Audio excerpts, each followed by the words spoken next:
So I came across this Reddit post. If you spend 10 minutes taking a shit at work every day, by the end of the year, you will have earned an entire week's pay by doing nothing but poop on the company's dime. Nah, is this really the path to freedom? I don't think so. There is a better way to get there. When people think like this, what they are really doing is justifying a situation that they don't actually like instead of trying to change it. This is how many of us cope with life when it's not in alignment with our true purpose. So we grab tiny pockets of escape. We create these little moments that feels like we are in control, but in reality, in this situation, you know what's in control? It's the alarm clock that rings every morning, reminding us that it's time to get up, go to work, because we are stuck in a system. We are stuck because we chose to take the traditional path. Go to college, get a job, climb the career ladder, have a white picket fence and 2.5 kids. So we accepted the golden handcuffs, and it's very hard to see the way out. We are stressed and we are so busy making a living that we don't actually have time to live. If you are like me, you see work as a distraction from your real calling. It's just something that you have to do for now. It does not define you. It is just a means to an end. But the real question is, where is that end? Something tells me that you don't want to be chained to your job for the next 10 to 20 years until it's time for you to retire. Of course, you can retire earlier than that, but let's assume that you are on this traditional path of retiring at the age of 65, 67, depending on where you are in the world, right?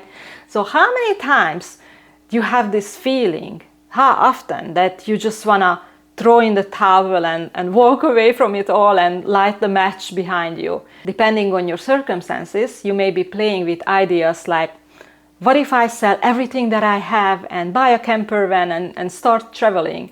What if I cash out my retirement funds? Can I declare bankruptcy? Maybe I should move to a country where the cost of living is low and there is free healthcare. Maybe I want to live in my car. Could I try that, right? Or do I want to find a way to pay back my debts first? How do I increase my income and decrease my expenses? What is my next step, right?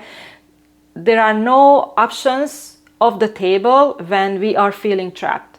I know that there are days at work when it's very tempting to quit on the spot.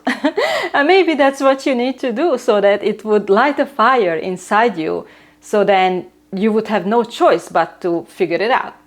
There is a more strategic way you can do this. You could actually design a realistic exit plan while you are still working.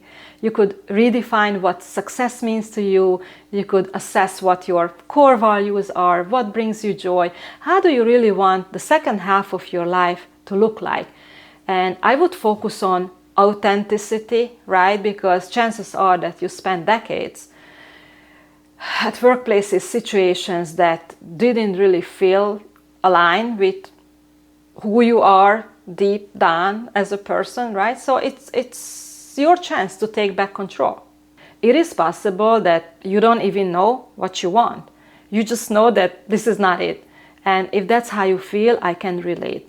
There was a time period in my life when I was so overworked that I forgot to dream. I didn't know what I wanted. I just knew that I had to find a way to get out. I'm gonna show you two extremes. Take a look at the bottom left pie chart. Some of your days, weeks, or months might look like this. You are overworked, you have minimal interaction with your family members, you are barely getting any sleep, your diet is probably crappy, and you are doing minimal cleaning just so that the bugs don't eat you. You are just surviving. If all goes as planned, you will eventually level up and reach your goal. You still have some obligations, but half of your time can be designed any way you would like to, which means that you can work on your own terms. Between these two modes, there are different modes: the decaying mode, the maintenance mode, fertile mode, beast mode. This is my concept, and if you'd like to know more about it, I'd be happy to explain it in another video. Let me know in the comments, or just put a cute animal and I'll know what to do. But for now, I'd like to focus on the creator mode, because this is where the magic happens. When you are in creator mode, The assumption is that you are getting enough sleep, you have a normal workload, you have time for self-care, and you also have time for alone time, which is crucial. That is what is going to put you in that flow state where all these new ideas can emerge. So if you see, let's say you are exercising, you have like active me time, you're taking some classes at the gym, you're doing something for yourself. You still have passive me time, which means like, maybe social media binging. This is just to numb the pain, right? Relaxation. So you see how intentional you need to be with your time, because you only have a very small percentage of your day or week to purposely design your plan. So I'm calling it life design. So this is your opportunity to be completely alone and really think about what you want. So the important thing about this is creating silence around yourself so that you could hear your thoughts. This is where you are going to create. So there are different ways to go about this. You could meditate, you could go for a walk, you could journal. So if you go for a walk, I suggest that you capture your thoughts. If you have any new ideas, walking is so therapeutic. It's amazing. I've been walking for a year. Now it sounded like non-stop I'm walking, but you get it, right? So that's one of my methods for helping new ideas to emerge. So use the note section of your phone, or you can actually carry a regular notebook with you on your walks and capture your ideas. How do you want your life to be? The next phase. What brings you joy? What would you like to explore?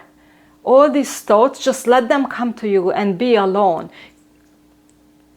Create moments when you can truly focus on yourself and monitor your thoughts, and then journal. If you write your thoughts down, very soon you are going to find that there are recurring patterns, things that keep coming back to you, and those are the things that you really need to pay attention to. Like, for example, how does my ideal day look like? What is it that I want to do, right? And then very soon you are going to start creating your life around these ideas, because you know what you need to have in your life and what is it that doesn't work for you anymore. So you can make very conscious decisions around the next phase of your life. So this is the time when you are getting in touch with your inner self. You start dreaming again and you are reclaiming your power.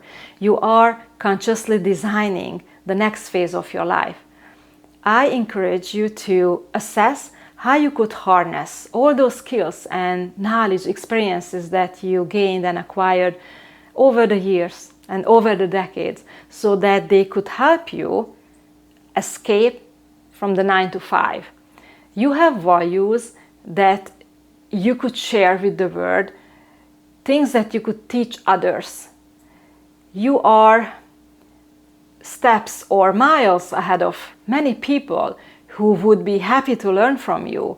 So think about ways that you could share everything you have, not everything you have, some values that you have, so that others could benefit from it. You have values that you could bring to the marketplace and offer it to the world as a service. You may not even realize that you have all these precious gifts inside you, because these are second nature to you. So there are things that you do every day. You don't even think twice about them. They just come naturally to you, right? So think about all these things that you are doing. What are the times when you provided help to others, service or a listening ear, or anything that you did for others? There are different ways to go about this and discover your gift. If you are not sure how to uncover your gifts and you would like to learn more about content creation, there's a link in the description to a short questionnaire called "Where Are You Stuck?" And you can tell me what's holding you back, what you would like to learn about, and I would be happy to answer you here in my next video. And if you'd like to know why I think that you should start a YouTube channel, check out this video. Thanks for watching. See you in the next one. Bye.